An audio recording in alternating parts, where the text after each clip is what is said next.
तो अब तुम एक बार चैप्टर पढ़ लोगे पूरा तो तुम्हें पूरा समझ। एनसीईआरटी तो यार मैं चाहे पूरा लिखवा भी दूं ना तभी भी तुम्हें पढ़नी पड़ेगी, एनसीईआरटी मस्ट है। मैंने वो पोर्शन लिखवाया है तुम्हें जहां पे तुम्हें प्रॉब्लम आएगी, और जो मेन मेन पोर्शन है, ठीक है। तो बस तुझे एक बार एनसीईआरटी पढ़ने, और तुझे फिर एनसीईआरटी में जो लगे वो अपने नोटबुक में लिख ले, ठीक है। और उसमें उसके अलावा भी तुझे एनसीईआरटी में कुछ समझ में नहीं आए तो मेरे से पूछ ले, फिर देख तेरे को सब समझ में आ जाएगा, ठीक है। सर लेकिन अगर सल्यूट जो है हाँ, वॉलेटाइल रहेगा तो नेचर पे तो डिपेंड कर रहा है ना फिर तो। तो वोलेटाइल नहीं लिया ना बेटा, नॉन वोलेटाइल ना, इसलिए तो डिफाइन करा है ना। इसलिए तो मैं फिर तो मैं बोल ही नहीं सकता वो होगा, इसलिए तो मैंने नॉन वोलेटाइल लिया ना बेटा, तभी तो मैं आरएलवीपी डिफाइन कर रहा हूँ। अच्छा। मैं खुद से डिफाइन कर रहा हूँ, देखो ना मैंने प्रॉपर्टी पूरी खुद से डिफाइन करी है, देखो बेटा, यस सर। ठीक है ना, मैं खुद से प्रॉपर्टी डिफाइन कर रहा हूँ इसलिए ही। सर मतलब MgCl2 का ज्यादा रहेगा NaCl से, हाँ कि पार्टिकल ज्यादा यहाँ पे जमा हो जाएंगे ऊपर। बिल्कुल, नॉन वोलेटाइल जमा हो जाएंगे। अच्छा ठीक है, थैंक यू और सर। किसी का कोई कंसर्न है? देखो भाई, डन मान लूं, डेरिवेशन स्टार्ट करूं, अब फॉर्मूला बनाएंगे इसका। चलो। सर आई फैक्टर मिलेंगे कुछ? क्या?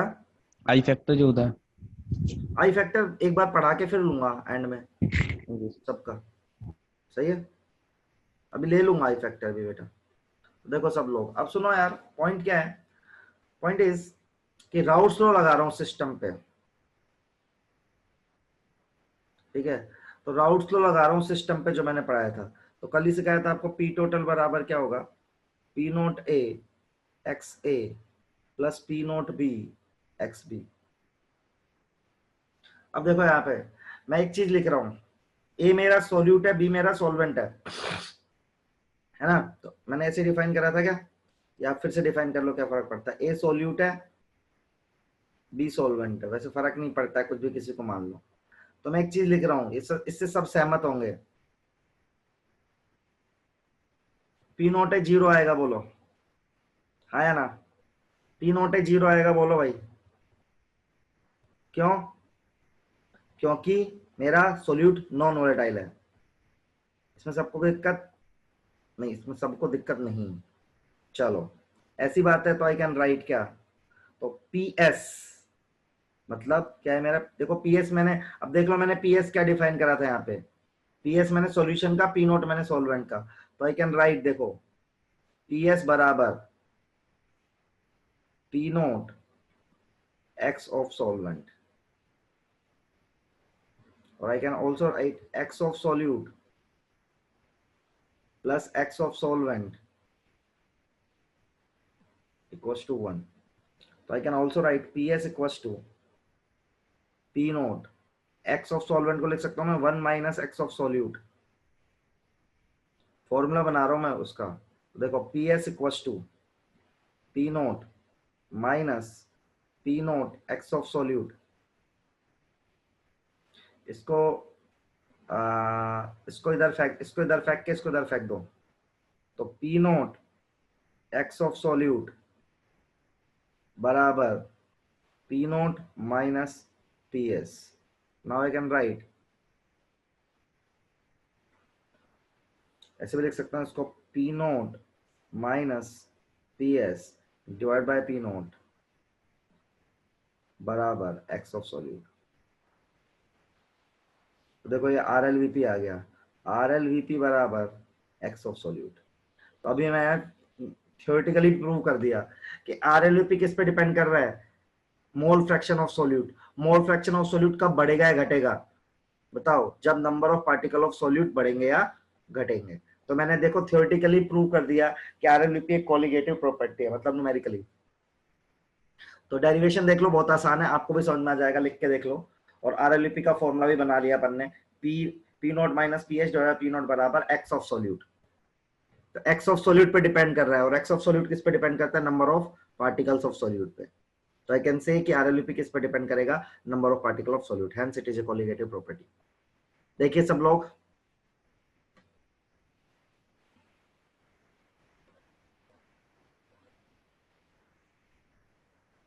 इस पे न्यूमेरिकल कैसे आता है अभी बताऊंगा, न्यूमेरिकल बताऊंगा, सब कुछ बताऊंगा।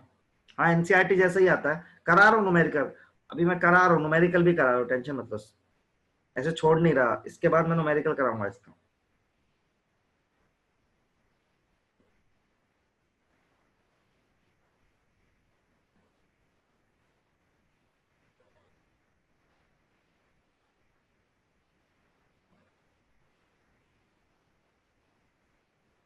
मैं करा रहा हूँ, इंटीजर टाइप भी करा रहा हूँ, अभी करा रहा हूँ, क्वेश्चन में करा ही दूंगा।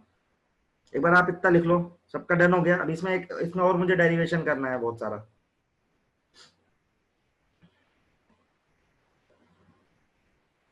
चलो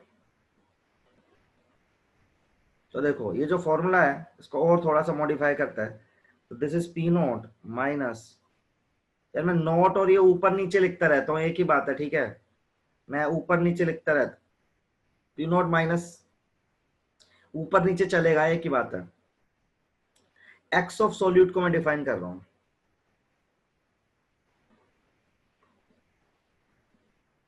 तो आ जाएगा n divided by n plus capital N, है ना यार। अब इसको उल्टा कर दो इस इक्वेशन को, तो P note minus P S n plus n divide by n, इसको ऐसे लिख सकते हैं अपन 1 प्लस n बाय n। 1 को इधर भेज दो, P note minus P S,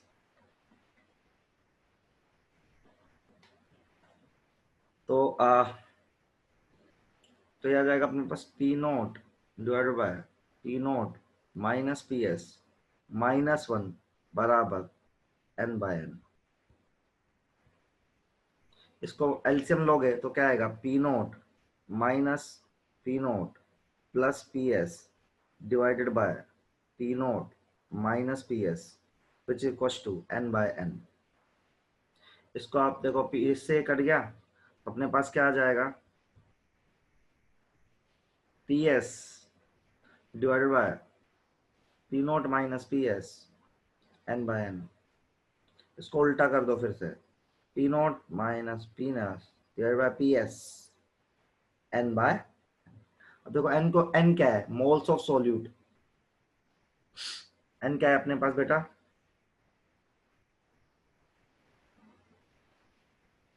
moles of solute. तो इसको लिख सकते हैं W B divided by M B, ठीक है। कैपिटल N क्या है अपने पास, W A divided by M A, given weight by molar weight, और एम ए और एम बी क्या है, M A molar mass of solute और एम ए है मोलर मास ऑफ सॉल्वेंट। तो I can write this as P note minus P S divide by P S equals to, ये formula बहुत काम आता है, पहले बता रहा हूँ, ये क्यों काम आता है, मोलर मास निकालने को काम आता है सॉल्यूट का।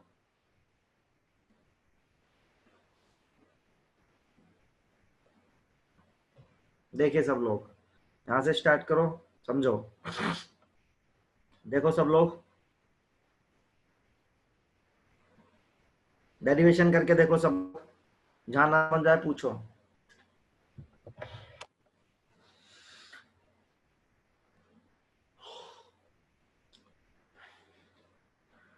जहां नहीं समझ आया पूछ लीजिए यार, आप खुद करके देखो डेरिवेशन।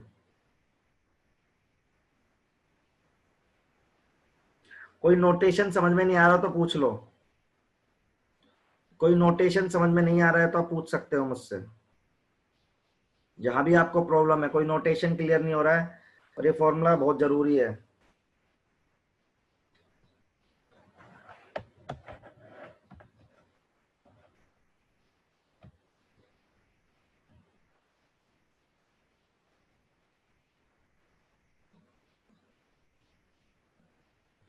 सर ए क्या है, नीतीश क्या पूछ रहा है, ए व्हाट इज ए। सर आपने ए को ना सॉल्यूट के लिए डिफाइन किया था और बी को सॉल्वेंट के लिए डिफाइन किया था प्रीवियसली।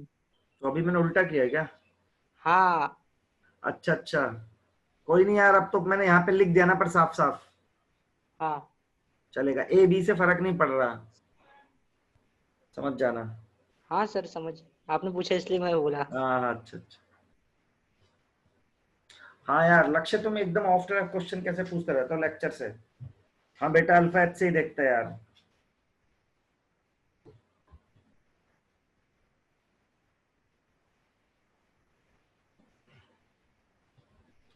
हाँ हर जगह भाई, हर जगह इनऑल कंटेंट में एल्कीन की स्टेबिलिटी चेक करता है। तो मैं क्वेश्चन दे देता हूँ उसका, एक सेकंड मुझे देंगे तो आप क्वेश्चन ढूंढ के ले आओ।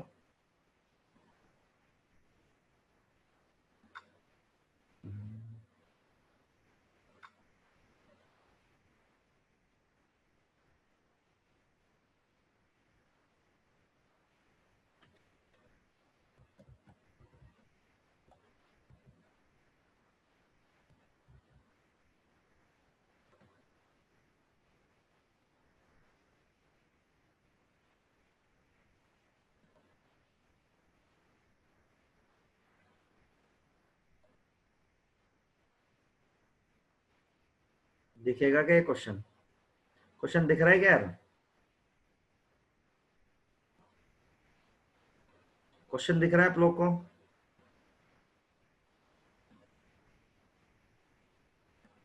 देखो यार, दिख रहा है तो ट्राई करो फिर। क्वेश्चन ट्राई करेंगे सब लोग। आंसर मिटा देता हूँ इसका।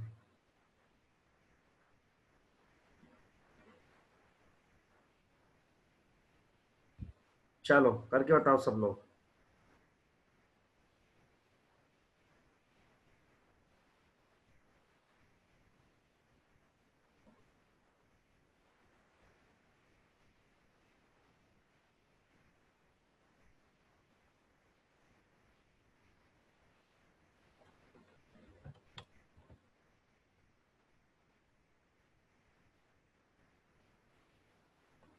चलिए, तो है vapour pressure of solute containing 6 gram non volatile solute in 180 gram of water is 20 torr. If 1 mole water is added into it, vapor pressure increase by 0.2. Calculate vapor pressure of pure water and molecular weight.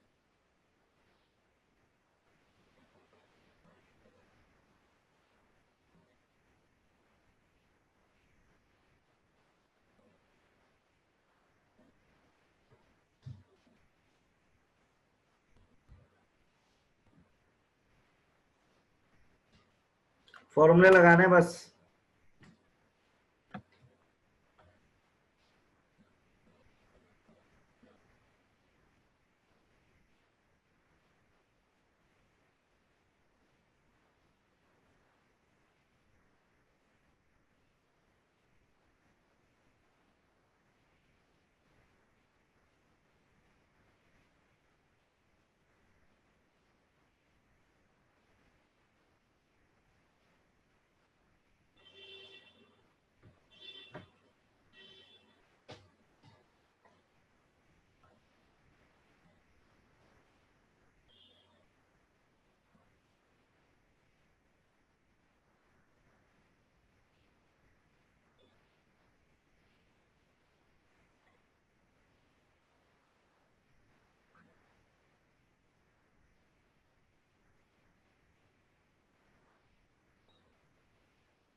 Sir question हटा दिया वो? नहीं नहीं, ये सामने आ रहा है तेरे, वो ऐसे बस थोड़ी देर के लिए।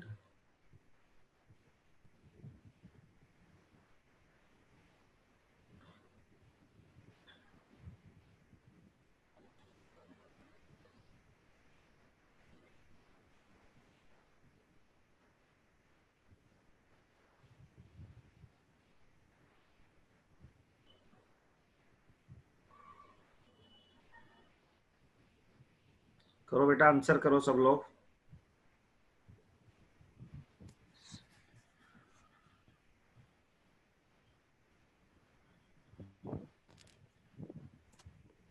हाँ टोर में ही आएगा आंसर, तो कोई टेंशन नहीं है।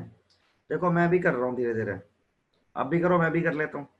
तो vapour pressure of solute containing 6 gram non polar solute is 180 gram in water is 20 टोर। ठीक है, तो पीएस दे रखा है मुझे। पहले तो मैं सिंपल फॉर्मूला लगा के वाटर का वो निकाल लेता हूँ।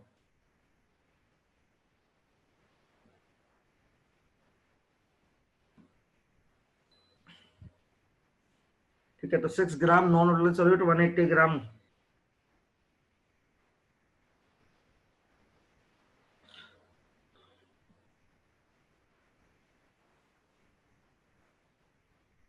अच्छा, तो पहले क्या दे रखा है मुझे, W सोल्यूट दे रखा है 6 ग्राम, W सॉल्वेंट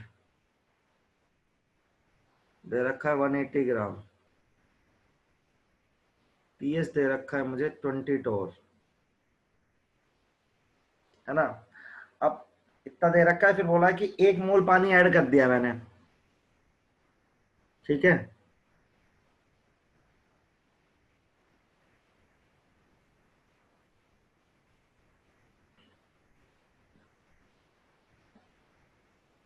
तो दूसरी कंडीशन में W सोल्यूट तो 6 ग्राम रहेगा,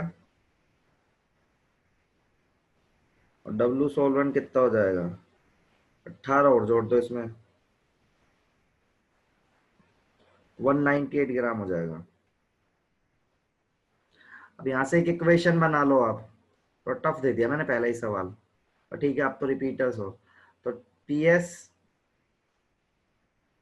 देखो यहां से एक इक्वेशन बना लो आप, तो टफ दे दिया सवाल, बस कर लोगे काम। 20 minus P note divide by P naught बराबर 6/x डिवाइड बाय 180/18, ये तो 10 ही आ गया। ये वाला फॉर्मूला लगा रहा हूं मैं, यहाँ भी गलत लिखा है मैंने, P note minus P S divide by P S होता है ना, P note divide by P S, ऐसे यहाँ पे यहाँ का प्रेशर हो गया 20.02, तो सोल्यू, अरे यार गड़बड़ क्यों कर रहा हूँ बार बार। फॉर्मूला होता है P note minus P S divide by P note, P note divide by P S, नीचे भी पी एस, दिमाग ही नहीं चल रहा मेरा। यहाँ पे हो जाएगा P note minus 20.02 divide by 20.02 equals to 6/x 198/18, और 11 मोल हो जाएंगे सिंपल। अब ये दो इक्वेशन है, दो वेरिएबल है, आपको सोल्व करना पड़ेगा। ये एक में x की वैल्यू निकालनी है और एक पी नोट की वैल्यू निकालनी है, करके देखो आ रहा है क्या आंसर। सर हाँ सर डिनोमिनेटर में वो 10 + 6/x नहीं होगा? क्या, डिनोमिनेटर में small mole, N by small N by capital N होता है ना बेटा। अच्छा नॉर्मल, नहीं नहीं, वो मोल फ्रैक्शन है ना वो तो। नहीं, मैंने तो दूसरा फॉर्मूला लगाया ना, ये जो ड्राइव करा था एंड में, ये अच्छा ये वाला लगाया मैंने, देख इससे ठीक है आसान होगा ये सवाल। ये रहा देख, कहाँ लिखा मैंने फॉर्मूला, लिखा कहाँ, ये रहा देख, ठीक है सर। फॉर्मूला कहाँ लिखा मैंने, यहाँ लिख दिया यार, ये 2 पेज पीछे आगे हो गए।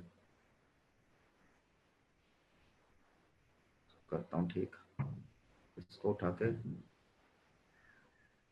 यहाँ आना चाहिए, सही होगा।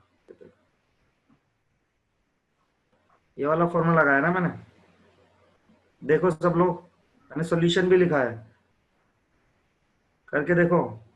आंसर 54 आ रहा है, तुमने ऐसे ही किया है, हाँ सही आ रहा है 54 ही आएगा। आ रहा है तुमने ऐसे किया जैसे मैंने किया, कोई और तरीका है बेटा सेम। तो आप ऐसे कर सकते हो, दो इक्वेशन बनाओ, दो वेरिएबल है, सोल्व कर दो। ठीक है, आईटी टाइप सवाल है थोड़ा, पहला सवाल था इसलिए मैंने टफ, गलती से टफ हो गया, लेकिन ठीक है बनता है ऐसा क्वेश्चन आपको। 54 आंसर आ रहा है, 20.22 और 54। सर 10 कैसे आया है? कौन सा 10 बे, 180/18 मोल पानी के बे, अच्छा फिर 1 मोल और ऐड कर दिया तो 10 का 11 कर दिया, कैपिटल एन, और ठीक है। स्मॉल एन 6/x आएगा, क्योंकि x पता नहीं है ना x। निकालो सब लोग फटाफट।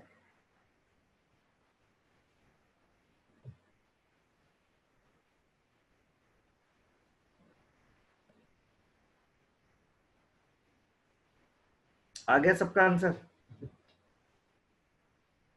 आंसर इसका आ रहा है 54।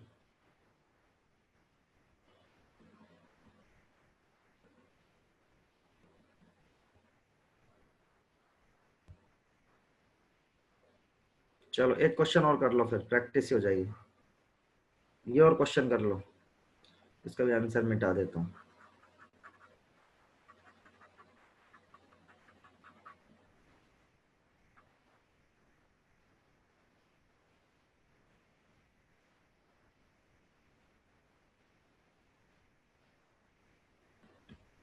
चलिए एग्जाम्पल 12 और कर दो। 10 gram solute dissolve in 80 gram acetone, vapour pressure of this solution this, vapour pressure of purest in this, calculate the molar mass of solute.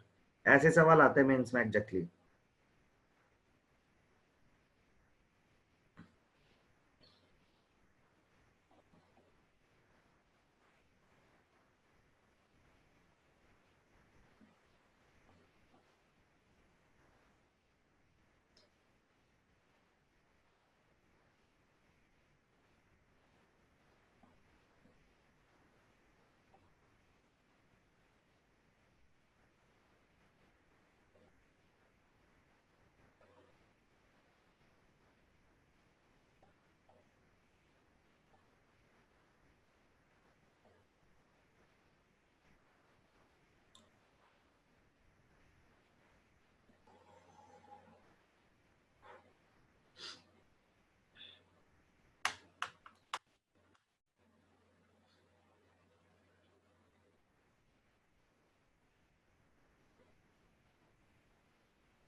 No, Uday. क्या हुआ?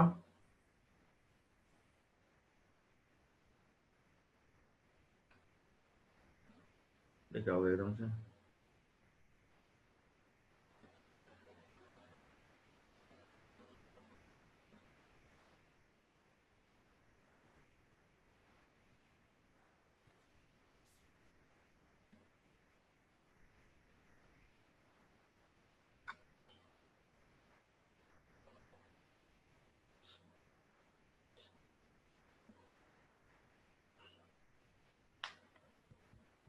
आपकी स्क्रीन से क्वेश्चन हट गया होगा यार।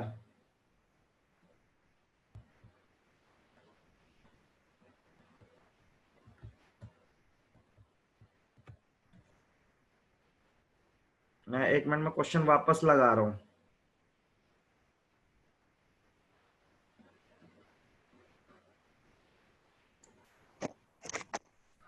ये लीजिए। सर आपने ये सॉलिड स्टेट की थ्योरी 400 पेज की दी है? 400 की नहीं है, वो पीपीटी है वे, पीपीटी। तो वो आपने क्यों दी है हमें? क्योंकि तुमने मांगी थी, और 400 पेज नहीं है वो ट्रांजिशंस के कारण वो पेज 100 ही है, 100 भी नहीं है। तो उसकी हमें पढ़ना है उसे? हाँ उसमें से मैंने पढ़ाया था ना, तो तुम लोगों ने बोला था ना कि ये वाली भी दे दो आप, तो वो भी दे दी। तो उसमें से मैंने डिफेक्ट्स पढ़ाए थे बस। तो थोड़ा अच्छे डायग्राम बने हो उसमें थोड़े। हाँ भाई 163 आंसर आ रहा है, एकदम सही है। तो इसमें आप क्या करो, आपको वही फॉर्मूला लगा दो, P note minus P S divide bye, इससे ही आ जाएगा ये। पी नोट कितना है?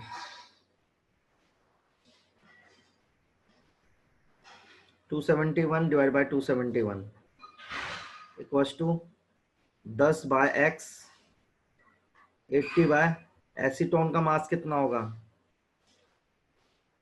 कितना है बे एसीटोन का मास, कोई बता दो मुझे। क्वेश्चन 64 आ रहा है। कितना? 64 साइड। 64। बस इसको सॉल्व करना है आपको। सर क्वेश्चन तो दिख ही नहीं रहा। अच्छा आपको स्क्रीन नहीं दिख रही क्या? रुक जाओ। अब तो दिखी? सही है। हाँ सर। बस तो मैंने तो लिख भी दिया था पूरा। आगे समझ बोलो भाई, बढ़ो आगे। सर हाँ एसीटोन का मास तो 58 आ रहा है। कितना? 58। यार तुम 12 2 4 36, मैं भी कर लेता हूँ, रुको यार। 36 6 42 42 और 16, 42 और 16। हाँ यार 58 आ रहा है बे यार, मार्क्स भी गलत निकाला है। मैंने नहीं निकाला था, किसी से पूछा था, उस आदमी ने गलत बताया मुझे। सर आंसर क्या है? 163। सही सही है सर।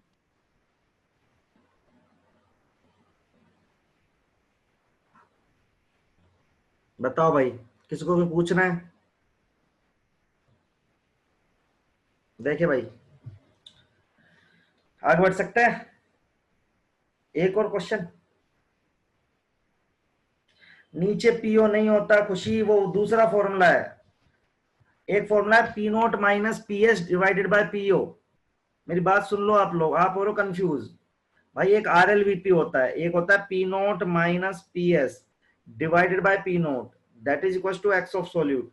ये आर एल वीपी होता है, लेकिन मैंने डेरिवेशन से एक चीज और बनाई है, P note minus P S divide by P S. ये आर एल वीपी नहीं है, ये आ रहा है N by N, and this is not R L VP. ये आर एल वीपी नहीं है, it is not R L VP. R L VP तो ये ऊपर जो डिफाइन करा था, ठीक है। मेन सी लेवल के क्वेश्चन है भाई ये सारे जो मैं दे रहा हूं, एडवांस का तो कोई भी नहीं है। एक क्वेश्चन और कर लो, ढूंढ लेता हूं। चलो बहुत ही आसान,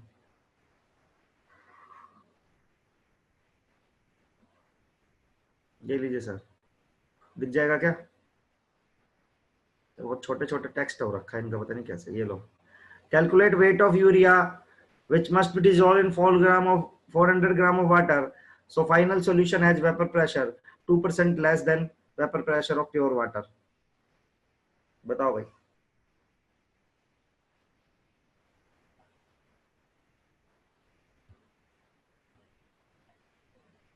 थोड़ा जल्दी करेंगे यार, क्योंकि मेरी एक ही कॉलिगेटिव प्रॉपर्टी है भी, मुझे 4 पढ़ानी है आपको।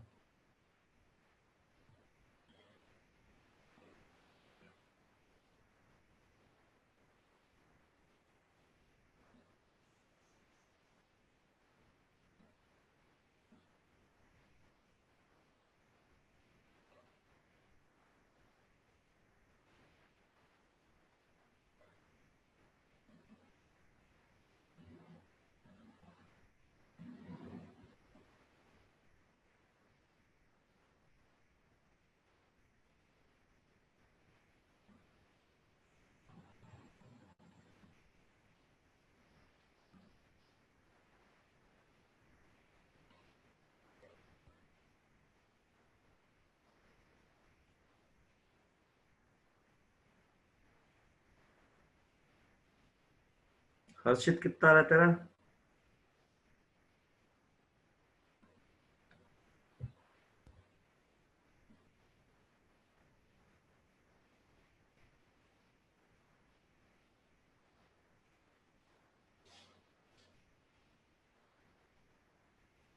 आ रहा है, सही आ गया एकदम,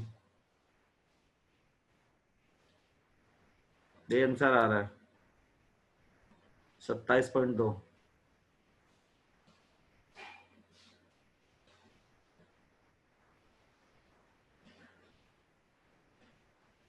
ठीक है, 27.2 आ रहा है आंसर इसका जो गिवन है। देख लो, आपको आसपास आ रहा होगा तो चलेगा।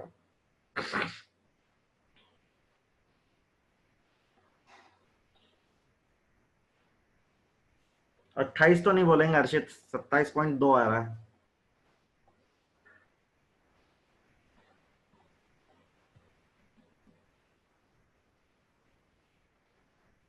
तो मैं तो इसको ऐसा करूंगा कि उसको 100 मान लूंगा, पी नोट को 100 मान लूंगा, तो पी एस अपने आप 98 हो जाएगा मेरे लिए, 2% कम है ना। तो वही फॉर्मूला फिर से लगा दूंगा, P note minus P S divide by P S बराबर एक्स बटा यूरिया का मास होता है 60, 400 बटा 18, एक्स निकाल लूंगा।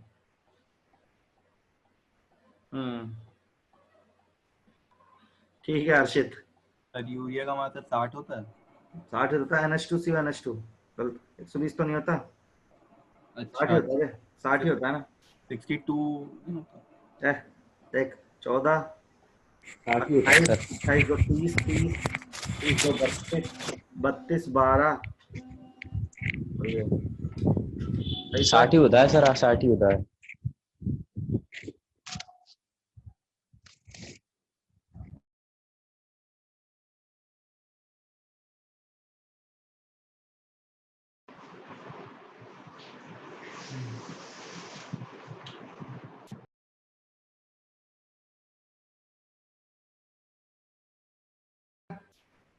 Hello sir. हाँ बोलो सर। सर ये अपना ये वाला मेथड से कर सकते हैं क्या? P solution minus P solvent by P solvent into 100 is equal to -2%। नहीं समझा, फिर से बताओ। P solution minus P solvent by P solvent PS minus P nought divide by P nought into 100 हाँ इज इक्वल टू -2। -2। हाँ, -2 कैसे? Decrease by 2% ना।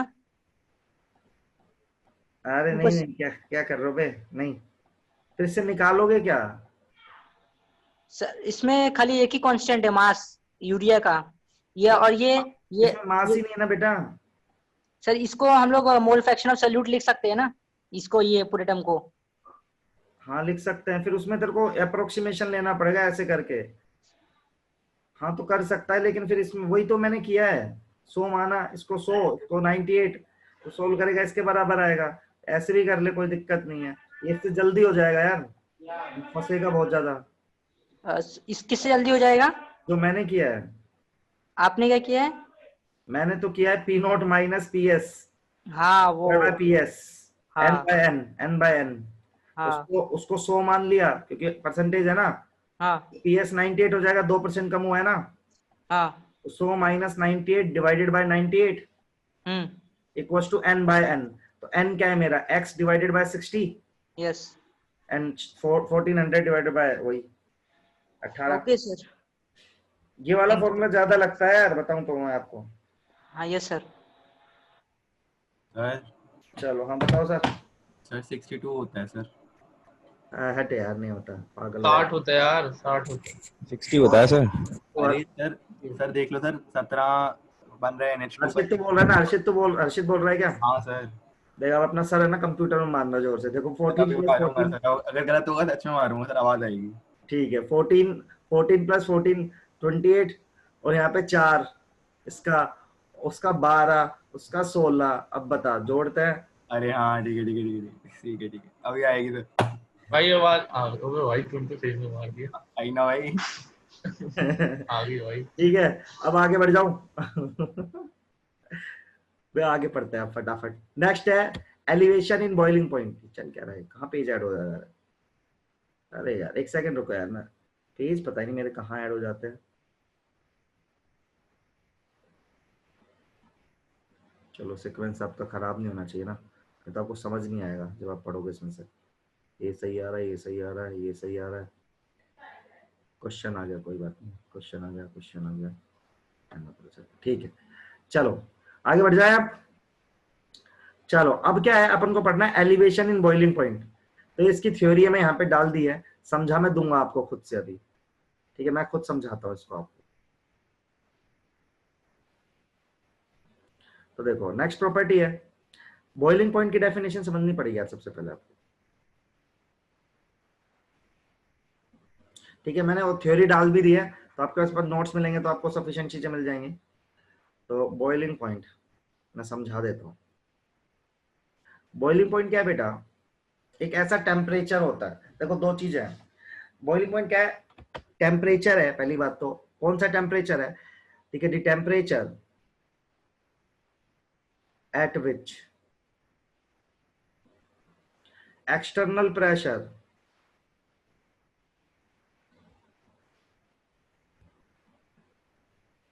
is equal to external pressure is equal to vapor pressure।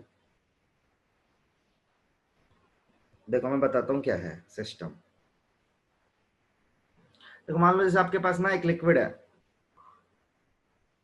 आप उसको कर रहे हो गर्म, उससे बन रही होंगी वेपर। तो मान लो अभी जो एक्सटर्नल प्रेशर है हमारे सिस्टम का, एक्सटर्नल प्रेशर P एक्सटर्नल मान लो 1 atm है ऐसे रैंडम, और हमारा वेपर प्रेशर आ रहा है भी 0.5 atm, और टेम्परेचर है 25 डिग्री सेल्सियस। तो देखो 25 डिग्री सेल्सियस पे वेपोराइजेशन तो हो रहा होगा, लेकिन बॉइलिंग नहीं होगी। बॉइलिंग कब होगी? जब, अब आपने 25 कर रखा है, मान लो आपने टेम्परेचर को 25 से 35 डिग्री सेल्सियस कर दिया, तो आपका P एक्सटर्नल तो अभी भी 1 atm ही रहेगा, वो तो चेंज होएगा नहीं। लेकिन आपका वेपर प्रेशर अब मान लो 1 atm हो गया, तो 35 degree Celsius is the vapor pressure। 35 degree Celsius is the vapour pressure 25 नहीं होगा। ठीक है, तो वेपर प्रेशर, बॉइलिंग पॉइंट क्या होता है? ऐसा पॉइंट होता है, ऐसा टेम्परेचर होता है जहां पे आपका वेपर प्रेशर इक्वल आ गया, इक्विलिब्रियम में आ गया एक्सटर्नल प्रेशर के। अब एक बात सोचो, आपने क्या किया है, आपने एक नॉन वोलेटाइल सॉल्यूट डाला है, उसी पे कंटिन्यू कर रहा हूं मैं। ठीक है, अगेन बॉइलिंग पॉइंट एक कोलिगेटिव प्रॉपर्टी नहीं है, पहले बता रहा हूं, it is not colligative property, ये तो नेचर पे डिपेंड करेगी, है ना। अब मान लो मैंने क्या किया, फिर से सुनना, मेरे पास एक सॉल्वेंट है, यह प्योर सॉल्वेंट, ठीक है, इसका बॉइलिंग पॉइंट माना मैं TB नोट। ठीक है, एक है, मैंने यहां पे डाला, मैंने इसके अंदर डाला है नॉन वोलेटाइल सॉल्यूट, ये सॉल्यूशन है।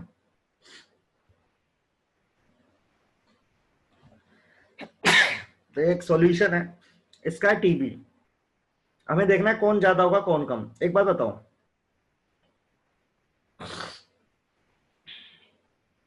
ठीक है, अब एक बात सुनना, आप यहाँ सॉल्वेंट है, ठीक है, आपने क्या किया, यहाँ का यदि वेपर प्रेशर P नोट है तो यहाँ का PS है, तो वेपर प्रेशर कम हो रहा है जब आप नॉन वोलेटाइल सॉल्यूट डाल रहे हो, तो वेपर प्रेशर क्या हो रहा है, कम।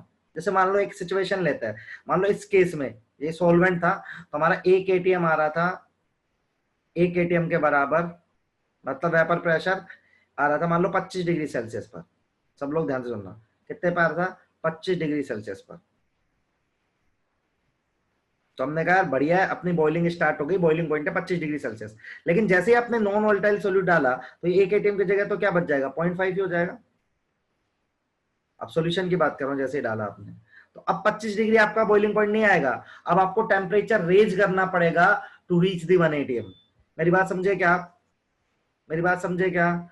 तो वेपर प्रेशर कम हो रहा है, इसीलिए आपका बॉइलिंग पॉइंट क्या हो जाएगा, बढ़ जाएगा। मैं फिर से समझाता हूं, मुझे पता है आपको समझ में नहीं आया।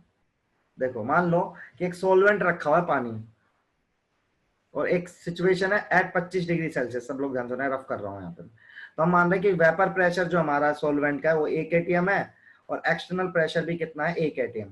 तो 25 डिग्री पे क्या आ रहा है, बॉइलिंग पॉइंट आ रहा है। अब आपने इसके अंदर नॉन वोलेटाइल सॉल्यूट डाल दिया, ध्यान सुनना, तो हुआ क्या, आपका वेपर प्रेशर कम हो जाएगा, मान लो वेपर प्रेशर हो गया 0.5 atm, अभी P एक्सटर्नल तो कितना है, 1 atm है। अब 25 पे नहीं बॉइलिंग होगी, अब यदि बॉइलिंग करनी है तो इस 0.5 को क्या बनाना पड़ेगा, 1 atm, तो मुझे टेम्परेचर बढ़ाना पड़ेगा। तो जब भी मैं नॉन वोलेटाइल सॉल्यूट ऐड करता हूं, तो बेसिकली बॉइलिंग पॉइंट बढ़ जाता है। ये बात समझ में आ रही है क्या? देखो सब लोग, आया ना, देखो यार, when you add the non volatile solute, या वेपर प्रेशर जैसे ही कम होगा तो उसको बढ़ाने के लिए you have to raise the temperature। ठीक है, अब मैं क्वांटिटी डिफाइन कर रहा हूं फिर से। बॉइलिंग पॉइंट एक कोलिगेटिव प्रॉपर्टी नहीं है, लेकिन TB माइनस TB नोट, इसको बोल रहा हूं मैं कोलिगेटिव प्रॉपर्टी। खुद सोचो क्यों। देखो सब लोग सुनना, जितने ज्यादा ग्रीन पार्टिकल रहेंगे उतना PS कम होगा, जितना PS कम होगा उतना TB ज्यादा होगा। तो जितने ज्यादा ग्रीन पार्टिकल उतनी इसकी वैल्यू ज्यादा, जितने कम ग्रीन पार्टिकल इसकी वैल्यू कम। फिर से रिपीट कर रहा हूं, वही एग्जांपल, जितने ज्यादा ग्रीन पार्टिकल उतना PS कम, जितना PS कम उतना TB ज्यादा, TB ज्यादा, तो इसकी वैल्यू का बढ़ना या घटना किस पे डिपेंड करेगा, नंबर ऑफ पार्टिकल कितने हैं। So there is a colligative property known as elevation in boiling point. हम उसको डिफाइन करते हैं TB minus TB nought KB into M। M यहाँ पे मोलैलिटी होती है, इसका डेरिवेशन नहीं है यार। KB होता है एलिवेशन कांस्टेंट या मोलल एलिवेशन कांस्टेंट।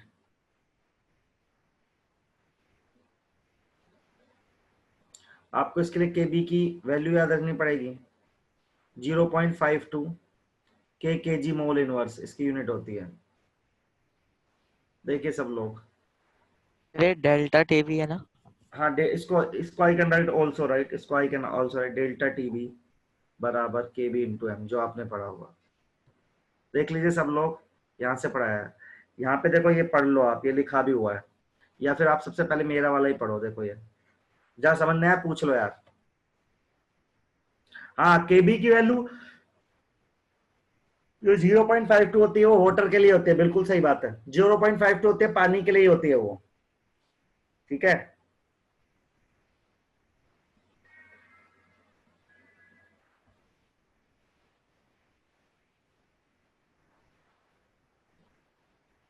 देख लीजिए यार। हाँ एक ही याद करना होता है, बाकी तो फिर दे देते हैं एग्जाम में।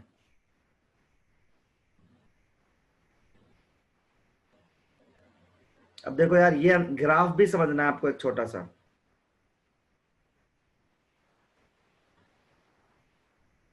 तो एक दो बातें और समझ रही है। नॉर्मल बॉइलिंग पॉइंट समझना है। नॉर्मल बॉइलिंग होता है 180 m, याद कर लो सब। अभी कर्व है ये समझा देता हूँ, बाकी सब तो आपको लिखा मिलेगा। कर्व क्या है आपको बताता हूँ मैं खुद पढ़ा देता हूँ, ये ज्यादा अच्छा है, जल्दी समझना आता है। देखो कर्व क्या है सर। हाँ MMHG का क्या मतलब होता है? एच जी यूनिट है ना प्रेशर की। नहीं, MMHG, MM भी तो होता है उसमें। हाँ तो एम ही तो होता है, डिस्टेंस होता है ना, मिलीमीटर पारा चढ़ता है ना डिस्टेंस। ओके। तो देखो यार यहाँ पे प्रेशर है इस एक्सिस पे, और मान लो ये जो लाइन है ना, दिस इज पी एक्सटर्नल। अब आपने एक लाइन बनाई, मान लो कि आपका ये है, ये नीचे टेम्परेचर है। मान लो ये आपके सॉल्वेंट की लाइन है। ये किसकी लाइन है? वेपर प्रेशर सॉल्वेंट का। देखो ये अब ये टेम्परेचर जहां पे, ये आपका वेपर प्रेशर ऑफ सॉल्वेंट है, this is VP of solvent. तो ये कहाँ बराबर है? यहाँ पे बराबर है। तो ये एक्सटर्नल प्रेशर के, तो ये टेम्परेचर क्या हो जाएगा अपने पास? TB note. अब जो आपका सॉल्यूशन का आएगा वो तो कम आएगा ना, उसका ग्राफ ऐसा आएगा, क्योंकि सॉल्वेंट का वेपर प्रेशर सॉल्यूशन से तो ज्यादा आएगा। तो इसका जो पॉइंट आएगा इंटरसेक्शन वो यहाँ आएगा।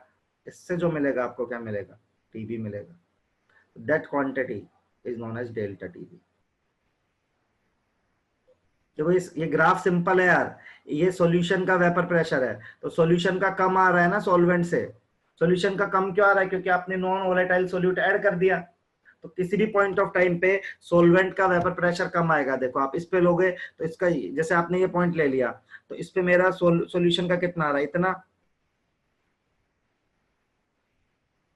सॉल्यूशन का कितना आ रहा है? देखो इतना। और सॉल्वेंट का कितना आ रहा है? इतना। तो सॉल्वेंट का ज्यादा आएगा सॉल्यूशन से। और इससे मैंने नीचे इसको वाई एक्सिस में मीट किया, तो मेरा टेम्परेचर, यहाँ पे टेम्परेचर है। तो देखो एलिवेशन दिख गया सब लोगों को। अब एलिवेशन दिख गया भाई। अरे बोर्ड मेरा आजकल बहुत परेशान कर रहा है, ये भी नहीं दिखा होगा बोर्ड। ठीक है, देखिए सब लोग, ग्राफ समझ में आ गया क्या सबको? लास्ट स्लाइड दिखाओ ऐश्वर्या। ये लो बेटा, ये लो।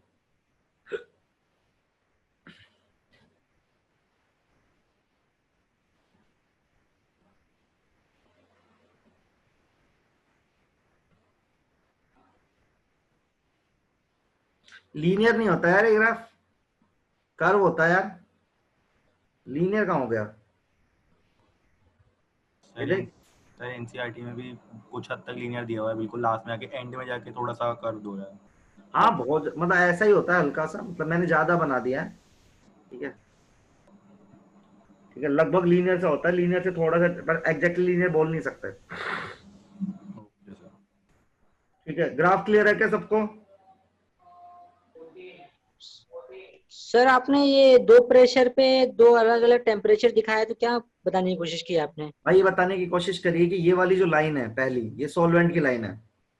ठीक है, ये जो लाइन है ये वेपर प्रेशर ऑफ सॉल्वेंट का है। ठीक है, और ये जो ये लाइन है मेन, ये एक्सटर्नल प्रेशर है। तो सॉल्वेंट की लाइन वेपर प्रेशर पे यहाँ पे मिली, तो ये सॉल्वेंट का बॉइलिंग पॉइंट है। ये तो बॉइलिंग पॉइंट की डेफिनेशन है। यस। अब जहां सॉल्वेंट की लाइन होगी उसके नीचे ही होगी ना सॉल्यूशन की लाइन।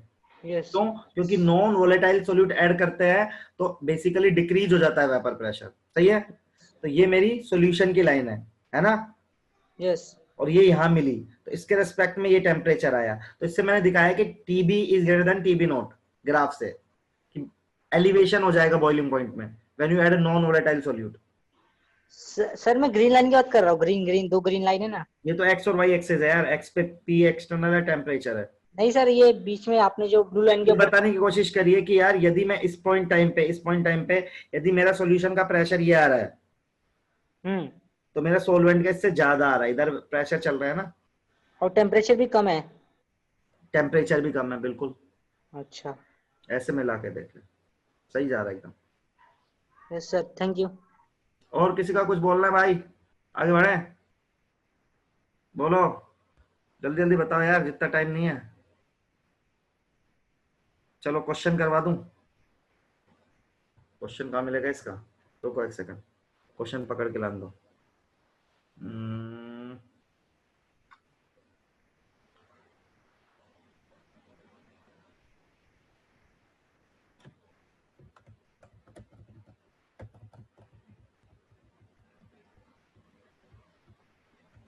एक बार रुकना,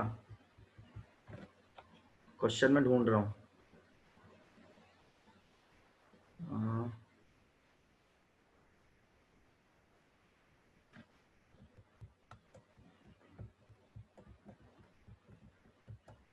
क्वेश्चन कहाँ है इसके यार,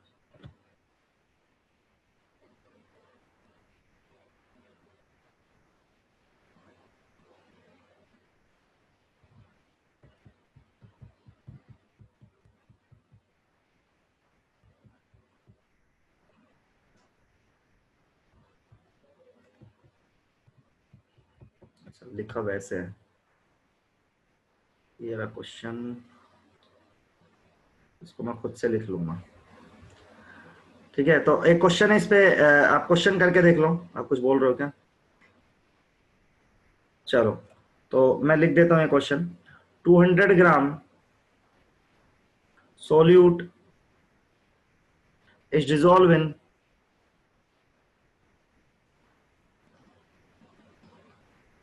500 gram of water.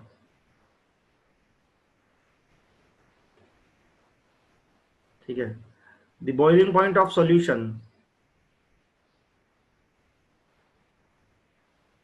is 100.052 degree Celsius. Find molar mass of solute. Question ये, find molar mass of solute.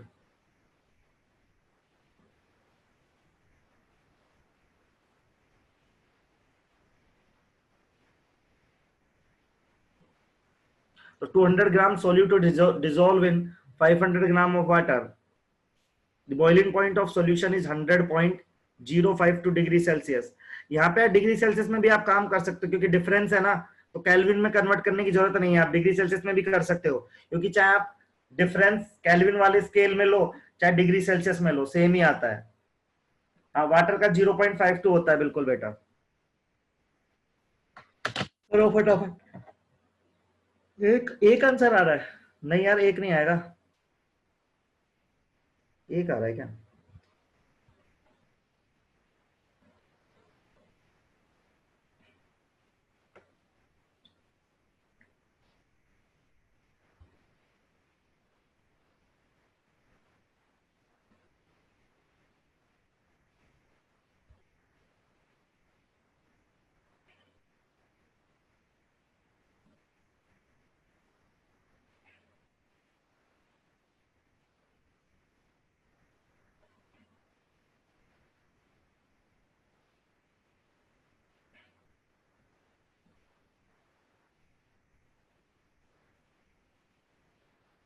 Seventy two आ रहा है, अलग आंसर क्यों क्यों आ रहे हैं सबके?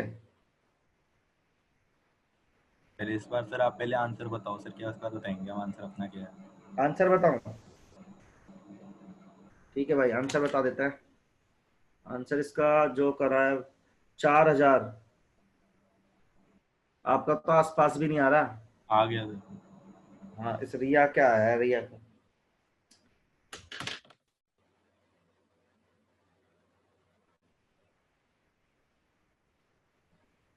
4000 आ रहा है आंसर। आप लोग का पता नहीं 72 कैसे आ रहा है, कौन सी कैलकुलेशन कर दो आप, सीधी सीधी कैलकुलेशन है इसमें तो।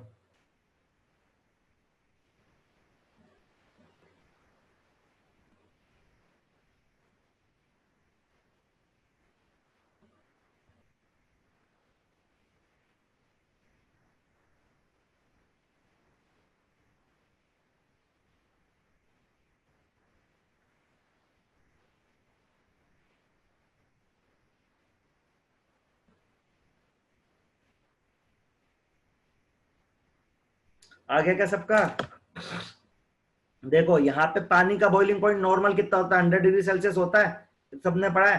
तो डेल्टा टीबी कितना है, ये कितना है, ये आ गया 0 ये आ गया मोलैलिटी इंटू केबी, ठीक है।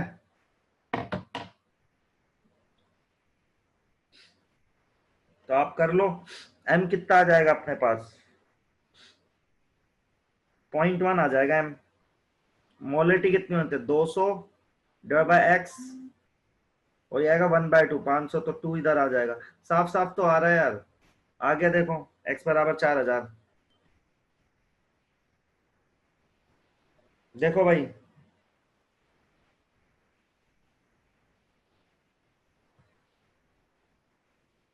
सब लोग देखो। अरे यार इस स्क्रीन में क्या हो रहा है, कंट्रोल्स। ओ आशिक भाई, कौन है ये, ओ भाई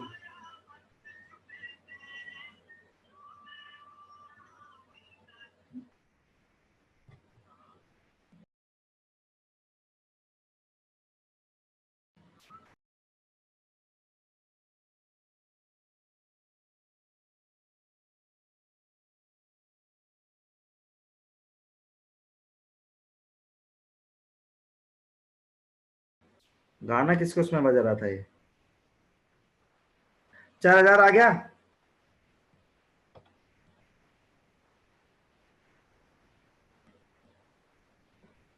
चलो, अरे यार ये स्क्रीन में क्या हो गया है, 1 सेकेंड यार, इतनी बार करना पड़ेगा। चलो आगे क्या यार सबका, चलो आगे पढ़ा रहा हूं।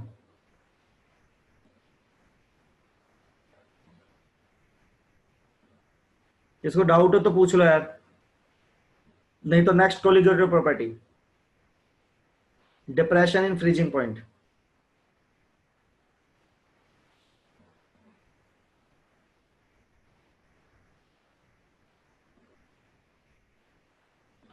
चलो तो होता क्या है, देखो फ्रीजिंग पॉइंट की डेफिनेशन क्या होती है, फिर से आपको पढ़नी पड़ेगी।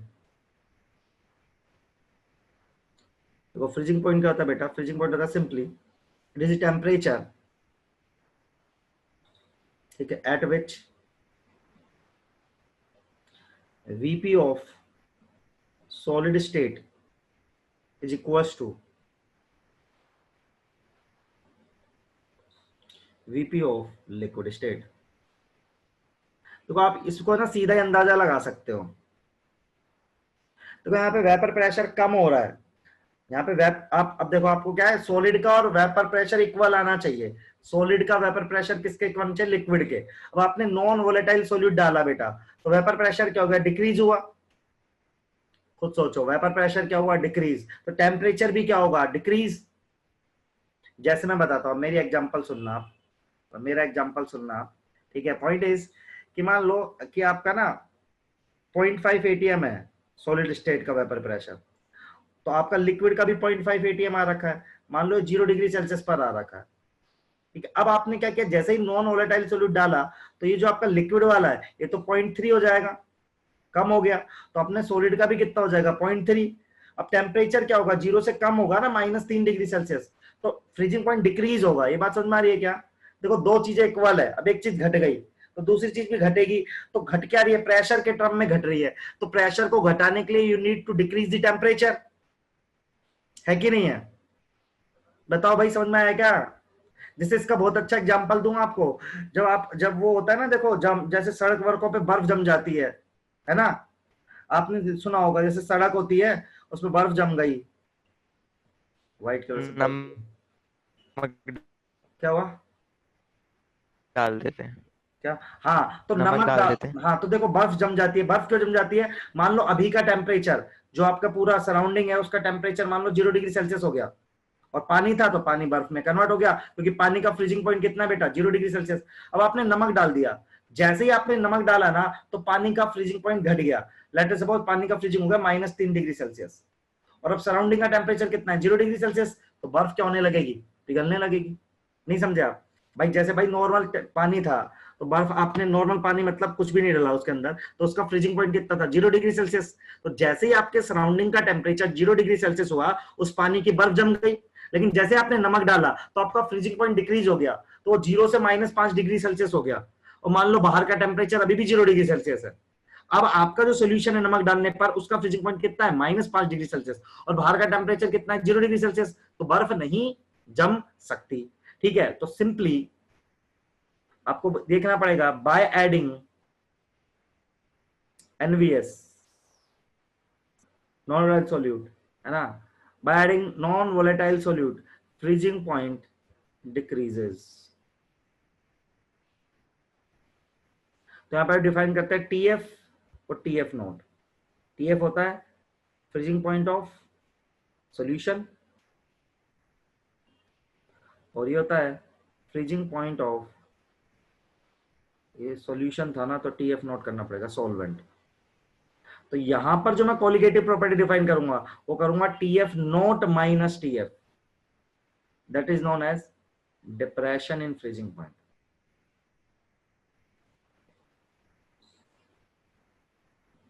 और इसको भी सेम ही लिखते हैं जैसे उसको लिखते थे, delta TF KF into M।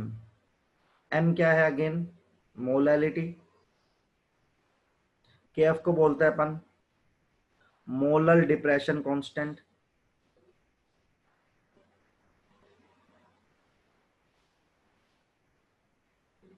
Again पानी के लिए इसकी वैल्यू होती है 1.86 kg मोल इनवर्स। इसकी यूनिट होती है kg मोल इनवर्स। देखिए भाई सब लोग, अरे यार ये स्क्रीन क्यों खराब हो गई है? 1 मिनट रुकना यार, बार बार ये स्क्रीन में प्रॉब्लम आ रही है। स्टॉप शेयर, शेयर स्क्रीन चलाओ। हाँ भाई देखो सब लोग, control alt shift H, control alt shift H, हाँ बताओ भाई, देखो सब लोग इतना चमका क्या? सर टेम्परेचर के उसमें समझ गया लेकिन प्रेशर के टर्म्स में नहीं समझा। प्रेशर के टर्म्स में ही तो समझा है, मतलब क्या नहीं समझा बता? सर देख ये सुनना, सुन, तेरा फ्रीजिंग पॉइंट क्या है? एक ऐसा टेम्परेचर है जिसपे तेरा सॉलिड और लिक्विड का वेपर प्रेशर बराबर आएगा, है ना? हाँ अब तेरा लिक्विड का वेपर प्रेशर घट गया हाँ तो तुझे सॉलिड का भी घटाना पड़ेगा, सॉलिड का क्यों घटाना पड़ेगा? क्योंकि बराबर करेगा तभी तो फ्रीजिंग होगी ना। हाँ definition of freezing point is when solid state का vapour pressure is equal to the liquid state का प्रेशर। तो मान लो बराबर आ रखा है अभी, ठीक है? हाँ, अब हाँ, आपने क्या किया? नॉन वोलेटाइल सॉल्यूट ऐड कर दिया लिक्विड के अंदर, राइट? यस तो उसका वेपर प्रेशर डिक्रीज हो जाएगा, हाँ तो सॉलिड का भी डिक्रीज करना पड़ेगा। हाँ सर यही लाइन समझ में नहीं आई, सॉलिड का डिक्रीज करना पड़ेगा। क्योंकि मान ले क्यों करना पड़ेगा? फ्रीजिंग करना है ना, फ्रीजिंग पॉइंट करना है, फ्रीजिंग हाँ, पॉइंट लाना है। तो पहले हाँ, मान ले एक एटीएम बराबर आता 0 डिग्री सेल्सियस पे, है ना? हाँ, अब हाँ, तूने नॉन वोलेटाइल सॉल्यूट डाला तो तेरे लिक्विड के 1 एटीएम से वो 0.5 एटीएम हो गया। हाँ अब सॉलिड को भी 0.5 लाना पड़ेगा, फ्रीजिंग स्टार्ट करनी है ना, दोनों को 0.5 लाना है। हाँ तो टेम्परेचर को क्या करना पड़ेगा? डिक्रीज। हाँ तो डिक्रीज करेंगे तो क्या हो जाएगा? Freezing point decrease. यही तो बता रहे हैं सर। वो सॉलिड वाला पार्ट नहीं समझ में आया, सॉलिड को क्यों डिक्रीज करेंगे? अरे भाई सुन तो, फ्रीजिंग हाँ पॉइंट की डेफिनेशन होती है बेटा जब लिक्विड स्टेट का वेपर प्रेशर सॉलिड स्टेट के बराबर आता है। हाँ ये समझा। ये समझा तू? तो मान लो Yes. पहले एक एटीएम प्रेशर आ रखा है 0 डिग्री सेल्सियस पे, ठीक है? हाँ, अब अभी फ्रीजिंग स्टार्ट है, हाँ, ठीक? अब मैंने नॉन वोलेटाइल सॉल्यूट ऐड कर दिया तो मेरे लिक्विड का वेपर प्रेशर 1 से डिक्रीज हो जाएगा, लेट अस सपोज 0.5 हो गया, हाँ तो मुझे सॉलिड का भी 0.5 करना पड़ेगा फ्रीजिंग करने के लिए।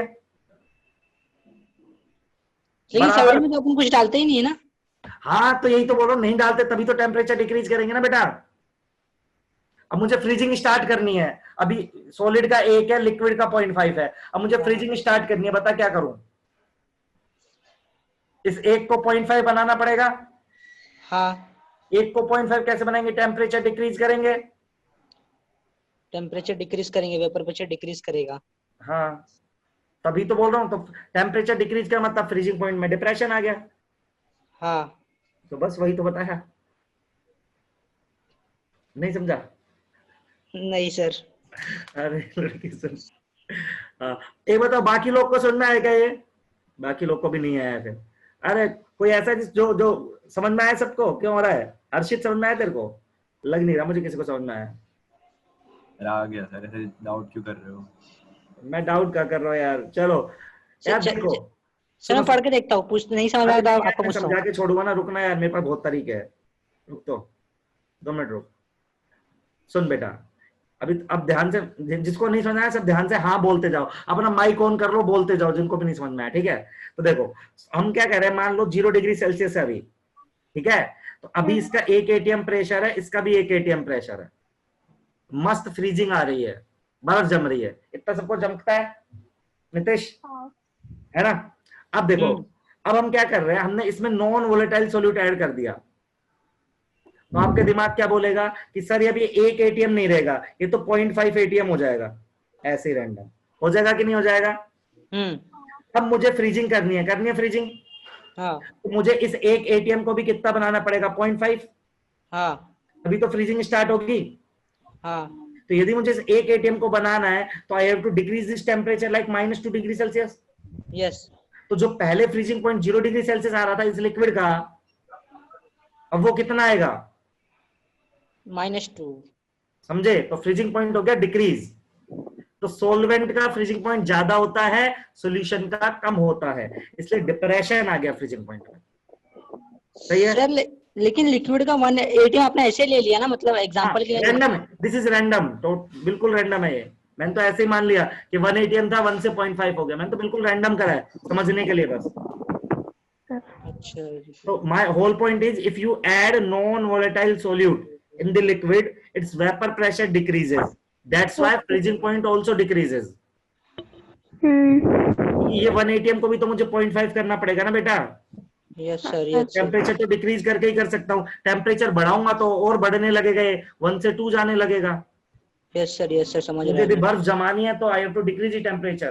तो जो काम पहले 0 डिग्री सेल्सियस पे हो रहा था वो अब कितने पे होगा? -2 पे। यस सर, अब समझ में आ रहा है।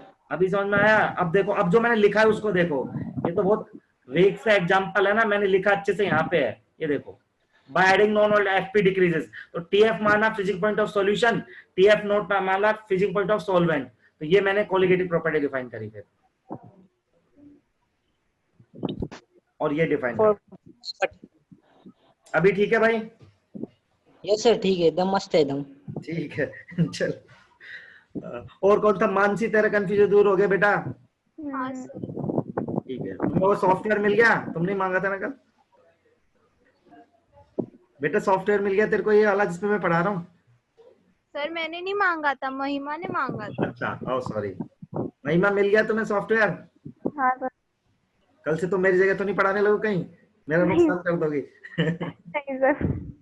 चलो आगे बढ़े, अब बढ़ जाओ आगे भाई, समझ में आ गया होगा तो सबको? Yes sir. चलो भाई, धन्यवाद। अब एक सवाल करते सुंदर सा, डायरेक्ट आईटी टाइप सवाल, ठीक है? 1 मिनट दो मुझे बस, एक सवाल है मेरे को बहुत अच्छा लगता है वो सवाल, वही कराऊंगा सीधा, वो मिल जाए मुझे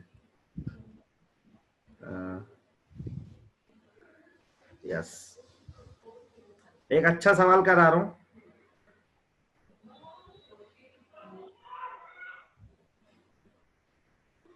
मैं लिख रहा हूं इस क्वेश्चन को, मैं बताता हूँ लड़की मैं कैसे लिखता हूँ अभी, मेरे पास यार वो राइटिंग पैड है इसलिए। तो क्वेश्चन है, हाउ मैनी ग्राम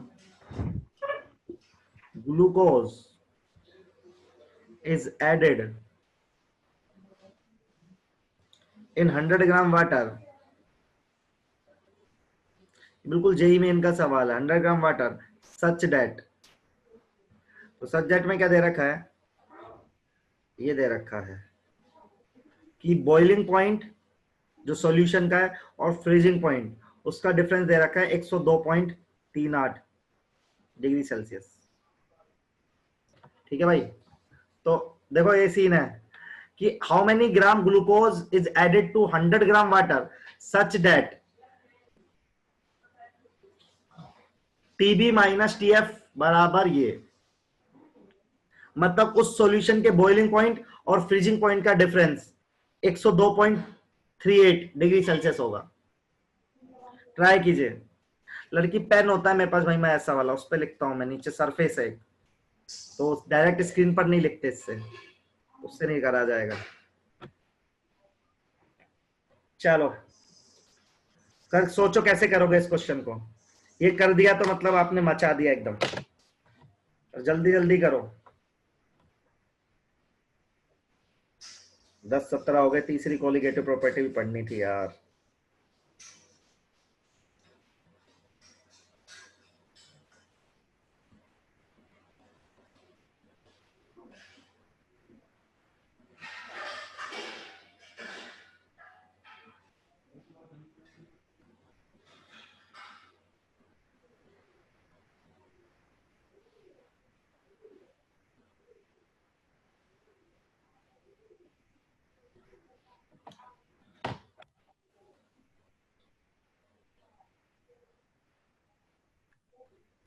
हाँ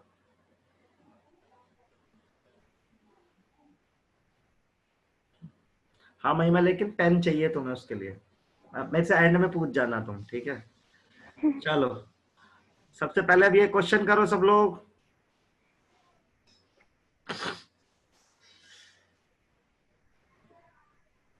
वाटर का केएफ 1.86 और वो 0.52, ऑस्मोटिक प्रेशर भी पढ़ाना है मुझे।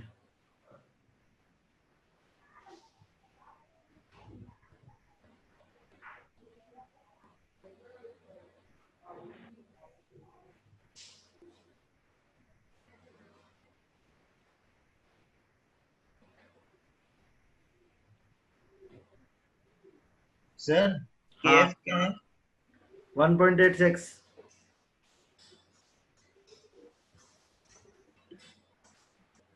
क्या पूछ रहा था, केएफ ही पूछ रहा था क्या? हाँ सर। 1.86। Okay sir. 12th में तुमने याद नहीं किया केएफ?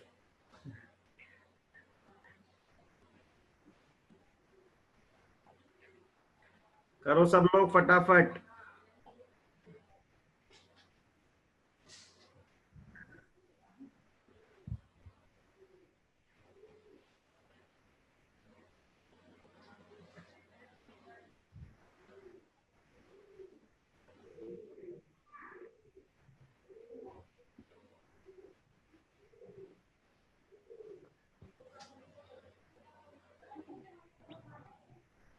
किसी का भी आंसर नहीं आया भाई, क्या हो गया इतना सन्नाटा?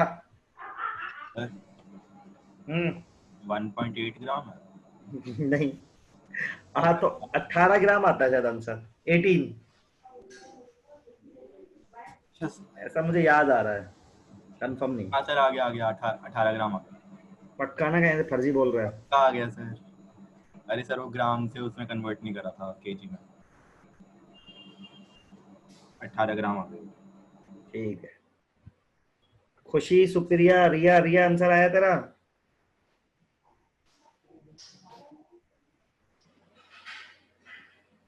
नितेश, मानसी और कौन कौन थे बच्चे? स्नेहल, स्नेहल ने तो आज मुझे एक भी आंसर नहीं दिया। महिमा का तो आया। 24 आ रहा है, फिर से चेक कर बेटा, कुछ तो गड़बड़ तूने करी है।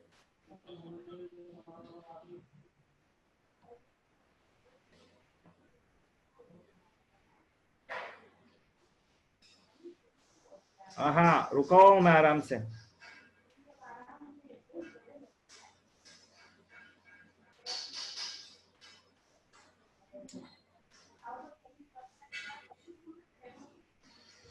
सचिन क्लास में आया?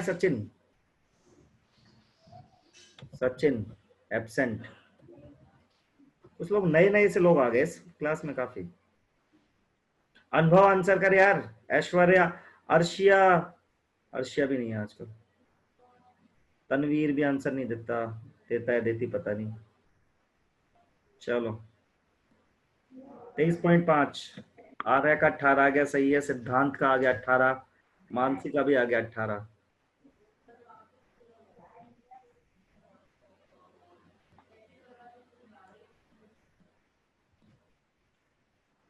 बताता हूं बेटा। देखो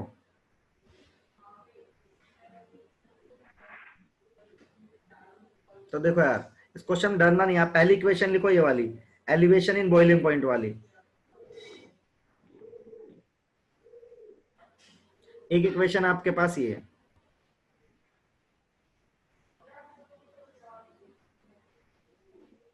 आप ना इन दोनों को घटा दो। अब इन दोनों इक्वेशन को घटा दो आप, ठीक है, आपका आंसर आ जाएगा simple.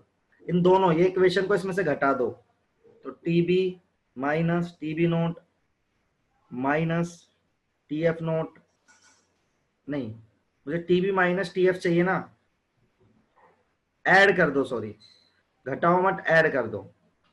TB minus TB note plus TF note minus TF बराबर एम कॉमन ले लो, के एफ प्लस के बी। ठीक है, अब ये कितना आ जाएगा, ये पता है आपको, ये 100 है और ये 0 डिग्री सेल्सियस है, ये तो आपको पता ही है। तो यहाँ से टीबी माइनस टीएफ नोट, यहाँ पे आ जाएगा अपने पास -100, ये m इंटू ये कितना आ जाएगा अपने पास 1.86 डिवाइड बाय 0.52, 8 13 1 2.38। अब देखो ये कितना दे रखा है अपन को, ये अपन को क्या 102.3, तो इसकी वैल्यू कितनी दे रखी है अपन को, देखे ना 102.38, तो घटाओगे तो कितना आ जाएगा 0.38 इक्वल्स टू m 2.38। तो यहां से m, यार गड़बड़ आ गया मेरा, कुछ क्या गड़बड़ कर दी मैंने।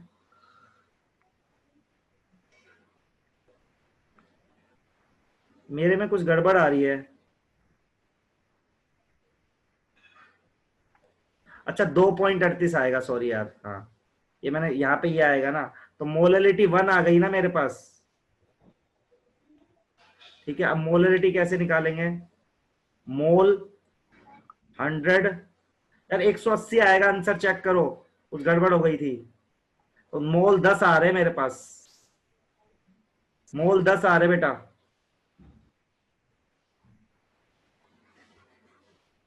मोलैरिटी 1 आ रही है, मोलैरिटी, तो मोल डिवाइडेड बाय 10 बाय, नहीं यार 1.8 आ रहा है यार, तेरा सही आ रहा था यार पहले, 1.8 ग्राम आ रहा है आंसर। देखो सर कंफ्यूज कर दिया आपने। आपका अभी भी 18 ही आ रहा है क्या, मेरा गलत आ रहा है, देखो चेक करो भाई, मेरा 1.8 क्यों आ रहा है, 18 क्यों नहीं आ रहा। तरीका देख लो सब लोग, क्वेश्चन करके देखो, आंसर बताओ। सर n कैसे निकाला? n तो निकाला है ना बेटा, n मोलैलिटी 1 आ गई तेरी, तो मोल बाय 100 बाय 1000 होगा ना वो मोलैरिटी। अच्छा, तो फिर ये मेरा ये आ गया कट के, n बराबर 0.1 आ रहा है, 18 नहीं है 0.1 है ये। टीबी नॉट 100 कैसे लिया आपने? है टीबी नॉट 100 है क्या? ये पानी का बॉइलिंग पॉइंट कितना होता है पागल लड़के, अच्छा तो फ्रीजिंग पॉइंट 0 होता है, इसकी वैल्यू। ठीक है।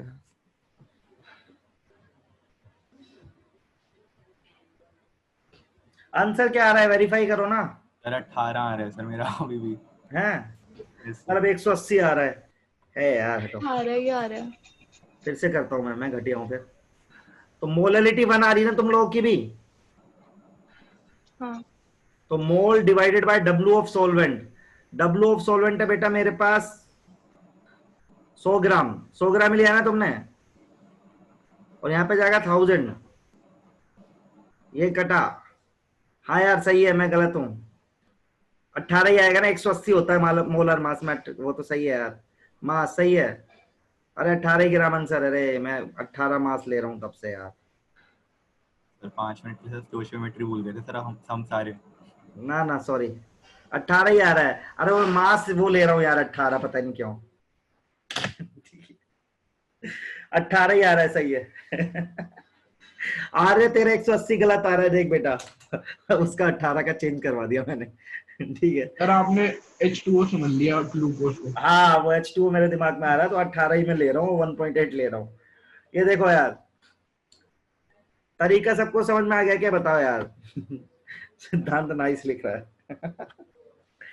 हाँ हाँ, अरे पहले वाला ही सही था बेटा, कंफ्यूज हो गया मैं, वो 5 मास गलत मानता।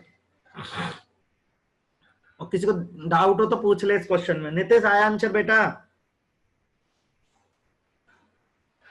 अच्छा मानसी आ गया, सबका आ गया आंसर, कोई ऐसा जिसका नहीं आया हो? सर मेरा दीपांशु? नहीं जय। जय क्या नहीं आया तेरा, बता। सर वो तू सो रहा था मेरी क्लास में जब मैं बता रहा था अरे ना। नहीं देख रहा था मैं। हाँ बता। वो KB और KF की वैल्यू क्या है? 1.86 और 0.52, तो 2.38 आ रहा है सम उसका, इसका। हाँ अब आ गया। ठीक है, तो 2.38 से 2.3 कट जाएगा। नितेश आंसर क्यों नहीं आया बेटा? अदिति का आ गया, रिया तुम्हारा आ गया? रिया तो क्लास ही छोड़ के चली गई है, ऐसा लग रहा है। कोई बात नहीं, 1-2 क्वेश्चन नितिश, अच्छा सॉल्विंग कर लो बेटा। चलो बढ़िया। एक और था ना जिसका आंसर नहीं आ रहा था। रिया तुम्हारा आंसर आया बेटा? क्या आ गया? चलो बढ़िया। इतने गुस्से में क्यों बोल रहे हो? कोई बात नहीं यार, मैंने थोड़ा बहुत ही तो गलत किया था। चलो सर हाँ सर वो TB माइनस TF 102.38 है। TB माइनस TF, हाँ क्योंकि यहाँ से 100 आएगा और ये TB माइनस TF ये दे रखा है ना 102.38। अच्छा तो 100 हटा देगा, ठीक है। तो हटा देगा तो 2.38 बटेगा ना। मैं कह रहा हूँ तू सो रहा था, तू मान ही नहीं रहा। अरे नहीं, मैं बीच में शायद ध्यान नहीं दिया। सर ये सो जाता है। हाँ मैं कह ही रहा हूँ, मान ही नहीं रहा तुम लोग। चलो आगे बढ़ सकते हैं अब। चलो तो next property is osmotic pressure.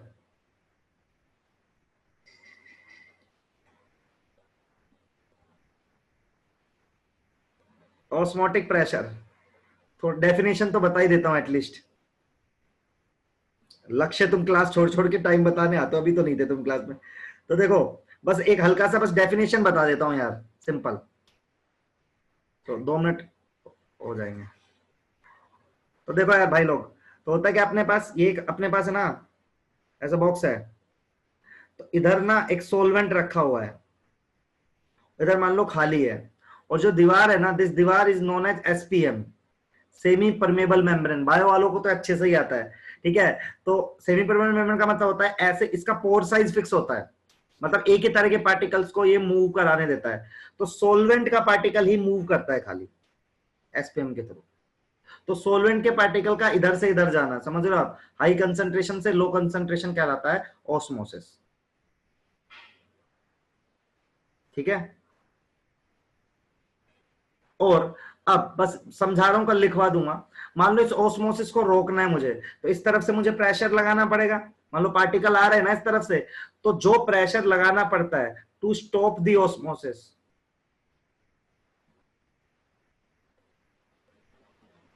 वो क्या कहलाता है बेसिकली, ऑस्मोटिक प्रेशर। अभी कोलिगेटिव प्रॉपर्टी कैसे मैं कल पढ़ाऊंगा, लेकिन आप डेफिनेशन जरूर देख लीजिए कि सोलवेंट के पार्टिकल का मूवमेंट होना through SPM from high concentration side to low concentration side is known as osmosis, and the pressure which is exerted, ठीक है, to stop the osmosis is known as osmotic pressure। तो I hope इतना आपको समझ में आ गया होगा। Sir higher to lower osmosis होता है क्या sir? Higher to lower move करता है ऑस्मोसिस में? अब मैं हायर टू लोअर वाला फंडा बताऊंगा तुम्हें, अभी नहीं, अभी तो एक तरफ सोलवेंट एक तरफ खाली है। सर इसमें एग्जांपल हाई आता टू है लो, मतलब हाई टू लो सॉल्यूशन जाएगा और लो टू हाई सॉल्वेंट। नहीं समझने है तो फिर ऐसे आओ ना, 1 मिनट रुको फिर आप। आपको अच्छी चीज दिखाता हूँ, फिर आपकी जिंदगी का कंफ्यूजन दूर करता हूँ मैं। अरे तो डेफिनेशन ही है। हाँ नहीं, मैं इसको समझा दूंगा ना जो तुम बोल रहे हो, क्लियर हो जाएगा। देखो सब लोग एक बार सुन लो, सब लोग अब सुनना, सब लोग मेरी बात। अब दोनों तरफ ना सॉल्यूशन ले रहा हूं मैं, एक्चुअल तो यही होता है यार। अब सब लोग सुन लेना, ये एसपीएम ही है, यहाँ सॉल्यूशन 1 है, यहाँ सॉल्यूशन 2 है, ठीक है। अब कंसंट्रेशन की बात कर रहे हैं, तो सॉल्यूशन 1 सॉल्यूशन 2, मान लो सॉल्यूशन 1 का कंसंट्रेशन है हाई, इसका है लो। कंसंट्रेशन क्या होता है पता है आपको? कंसंट्रेशन मोलैरिटी होता है, मोल बाय वॉल्यूम। मतलब जिसकी कंसंट्रेशन ज्यादा है उसमें मोल ऑफ सोल्यूट ज्यादा है। तो यहाँ पे बात देखो, यहाँ पे लिख रहा हूं मैं सोल्यूट, तो यहाँ पे सोल्यूट ज्यादा है, यहाँ पे सोल्यूट कम है। यदि मैं सॉल्वेंट की बात करूं, खुद सोचना, यहाँ सोल्यूट ज्यादा है तो सोल्वेंट कम है, और यहाँ सोल्वेंट ज्यादा है। तो जो पार्टिकल मूव करेंगे वो सॉल्यूशन 2 से सॉल्यूशन 1 की तरफ करेंगे। तो एक्चुअल ऑस्मोसिस होता है। तो ऑस्मोसिस होता है the movement of solvent particle from a low concentration solution side to high concentration solution side. मैं लो टू हाई बोल रहा हूं, लेकिन सॉल्वेंट अभी भी हाई टू लो ही जा रहा है, समझ रहे हो आप? कंसंट्रेशन हाई है, कंसंट्रेशन होता है मोल बाय वॉल्यूम। तो कंसंट्रेशन ज्यादा होने का मतलब है कि मोल ऑफ सोल्यूट ज्यादा होंगे, तो मोल ऑफ सोल्यूट ज्यादा होंगे इसलिए सॉल्वेंट कम होगा। अभी समझ में क्या? तो सॉल्वेंट पार्टिकल का एक लो कंसंट्रेशन साइड से, लो कंसंट्रेशन सॉल्यूशन साइड से हाई कंसंट्रेशन साइड जाना कहलाता है ऑस्मोसिस। सर जैसे एक जगह H2O है और एक जगह 10% NaCl है, तो H2O की कॉन्सेंट्रेशन ज्यादा होगी ना? हाँ बिल्कुल, ठीक है यही कह सर। रहा है ना मैंने, कंसंट्रेशन ज्यादा होने का मतलब है कि सॉल्वेंट कम होता है उसमें, समझ रहे हो आप? ठीक है, चलो तो आज के लिए इतना ही रखते हैं, तो कल इसको खत्म करेंगे यार। तो आपने सर एस ब्लॉक में बहुत कुछ नहीं बताया, सेकंड ग्रुप आपने सही से पढ़ाया नहीं। क्या नहीं बताया मैंने इस ब्लॉक में? सेकंड ग्रुप यार मैंने सब चीज बता दी, इसलिए उन्होंने तो एनसीईआरटी पढ़ ले एक बार, वो सीधी सीधी इन्फॉर्मेशन है। जैसे मैंने ये बताया कि बाइकार्बोनेट सॉलिड स्टेट के होता है, ठीक है। अब ये यार ये बात बताने की ना, बाइकार्बोनेट सॉलिड स्टेट के होते हैं, तो एनसीईआरटी पढ़ेगा तुझे पता चल जाएगा। अच्छा ये बताना सर, MgSO4 और BSO4 में वो क्या होता है सॉल्युबल?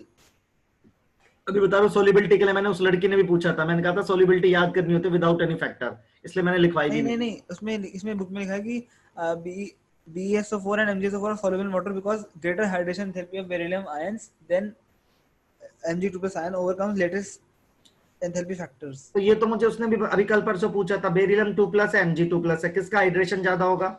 साइज बढ़ता है तो हाइड्रेशन घटता है, तो बेरिलियम 2+ का हाइड्रेशन ज्यादा होगा।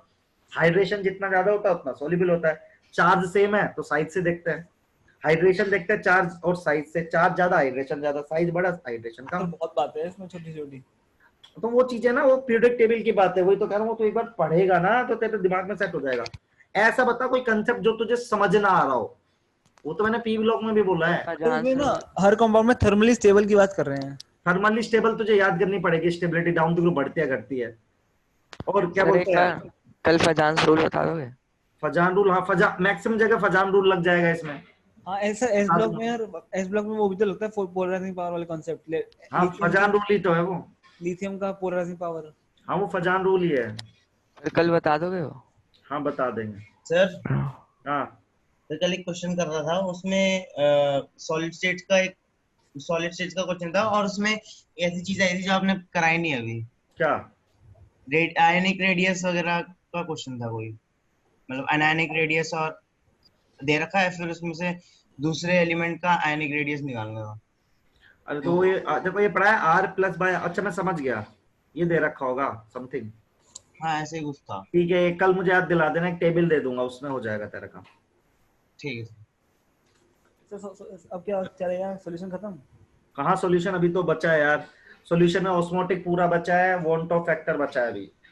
तो अगली पूरी क्लास ले जाएगा ना? नहीं यार, अगली क्लास आधी दूंगा, आधी डाउट है, अगली तो डाउट ही क्लास है ना। और उसके बाद कौन सा चैप्टर होगा सर? उसके बाद काइनेटिक्स लिखा हुआ है तुम्हारे उसमें, वो इलेक्ट्रोकेमिस्ट्री लिखा हुआ है। ठीक है, बाय। ठीक है, चलो फिर बंद करते हैं क्लास।